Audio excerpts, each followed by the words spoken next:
रात के अंधेरे में खूबसूरत चीजें भी भयानक लगने लगती हैं। फिर ये तो सुहागपुर का रहस्य था, जो अब अंधेरे में अपने और भयानक रूप में सामने आया था। सुहानी और रवि दोनों ही अंधेरे के उस भयानक रूप को देखकर हैरान थे। सुहानी, ये जो कुछ भी अभी मैंने देखा, क्या वो सब तुमने भी देखा था ना? अंधेरी रात, सुनसान इलाका, दूर दूर तक सिवाय अंधेरे के कुछ भी नजर नहीं आ रहा है। ऐसे में हमने जो कुछ भी देखा, वो दोनों बातें कर ही रहे थे कि रघु काका वहां पर आ गए। अभी आपने जो देखा वो सिर्फ आपको डराने के लिए भ्रम था। सुहागपुर में न जाने कितने राज दफन हैं, और साथ में दफन है राज परिवार की खुशियां। बरसों से इस परिवार ने अंधेरे के सिवाय और कुछ भी नहीं देखा। काका, आप ये सब क्या कह रहे हैं? मुझे कुछ भी समझ में नहीं आ रहा है। बेटा, तुम्हें शिकायत है ना कि तुम्हें राजा साहब ने अपने आप से दूर क्यों रखा? मैं भी एक बेटी का पिता हूँ, उनके दिल का हाल अच्छी तरह से समझ सकता हूँ। एक रात ऐसी नहीं बीती होगी जब उनकी आंख तुम्हें याद कर नम ना हुई हो। वो खुद को दुनिया का सबसे मजबूर पिता समझते थे। काका, आप पहेलियां बुझाए जा रहे हैं। बताइए ना, आखिर क्या बात है? हंसते खेलते इस राज परिवार को काली की ऐसी नजर लगी कि सब कुछ खत्म हो गया। सुहागपुर शमशान बन चुका है। यहाँ पर जिंदा लाशें रहती हैं। जिंदा लाशें मतलब? आप हैरान हो?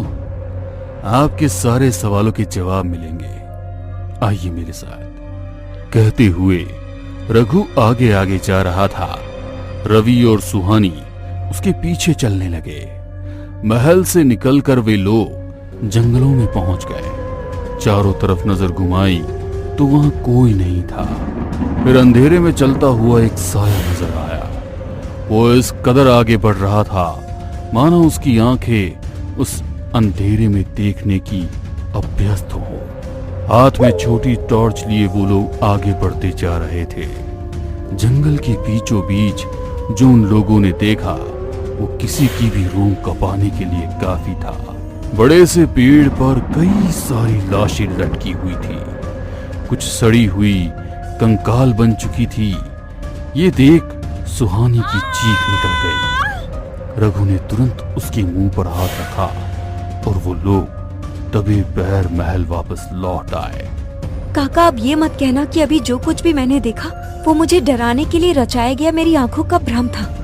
बिटिया, वो तुम्हारी आंखों का भ्रम नहीं था, बल्कि सुहागपुर की सच्चाई थी। इतनी सारी लाशें, आप लोगों ने पुलिस में कंप्लेन क्यों नहीं की? Police complain? उन लाशों में 3-4 लाश तो पुलिस वालों की ही थी। कुछ समय के बाद तो पुलिस वालों ने भी इस और ध्यान देना छोड़ दिया। अब तुम ही हमारी उम्मीद हो। मगर मैं ही क्यों? बिटिया, क्योंकि तुम रघु कुछ और कह पाता उसके पहले ही राजा साहब वहां पर आ गए और उन्हें देख रघु खामोश हो गया। रघु, हमने तुम्हें मना किया था ना कि बिटिया को कुछ भी नहीं बताना है। सुहागपुर को उसके हाल पर छोड़ दो। तुम्हारी जिद पर हमने एक बार बिटिया को यहाँ पर बुला लिया, मगर अब सुहानी, कल तुम वापस यहां से जाओगी। मैं नहीं चाहता हूं कि इस नर्क में तुम्हें कुछ भी हो। तुम मेरे पास मृदुला की आखिरी निशानी हो, और मृदुला मेरा सच्चा प्यार। आपके प्यार ने ही तो सुहागपुर की ऐसी दशा करती है।